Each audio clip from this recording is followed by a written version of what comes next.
I wasn't too excited for this show, mainly because it just didn't seem to be something I'd enjoy, but now that I've seen it, I can confidently say it's just okay.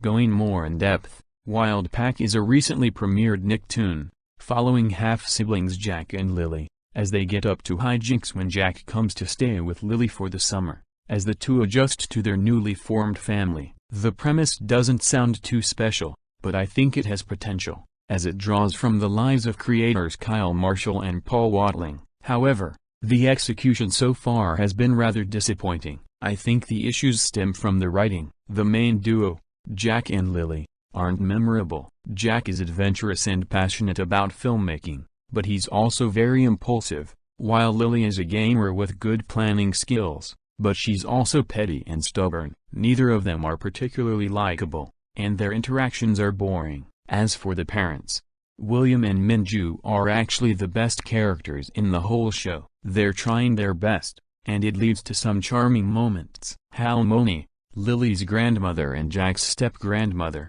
is unfortunately the weakest link in the main cast. She's generally only there to make a few observations per episode, and none of them are particularly funny. There's other characters too, but they're just uninteresting. Chuck's a scammer, but he also has a heart, but once again, he just isn't funny. The humor is this show's weakest point. A majority of the jokes feel like they were taken from Amphibia, and I didn't find the show to be all that funny overall. There's some good visual gags, but the dialogue-based jokes don't land. This review so far has been rather negative, but to talk about some things that I did enjoy, the family dynamic between Jack, Lily, William and Minju can be occasionally charming, and the music has a nice lo-fi vibe to it. But honestly, the best thing in the show is the visuals. The designs, posing, expressions, backgrounds, color palette, animation, all of it is just spectacular. There's so many fun facial expressions and dynamic acting.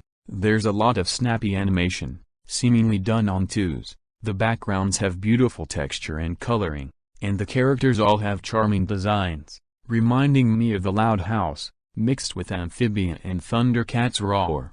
But in spite of the wonderful visual work, that isn't enough to make the show good. The writing is the show's biggest issue, which I already went over. The characters aren't interesting for the most part, so by extension, I simply don't care about the plots told with them, and the humor simply isn't good. I know that only 5 episodes have aired, but so far the show hasn't been able to win me over, and first impressions are important. In spite of what I said at the beginning, when I started watching the show, I genuinely wanted to like it, but it's just so boring. The best comparison I can find is that the show so far reminds me of the first season of Gumball, because it works best as eye candy. I hope it finds its footing, but so far, it's only okay. This review is shorter, mainly because I have less to say. Thank you for watching.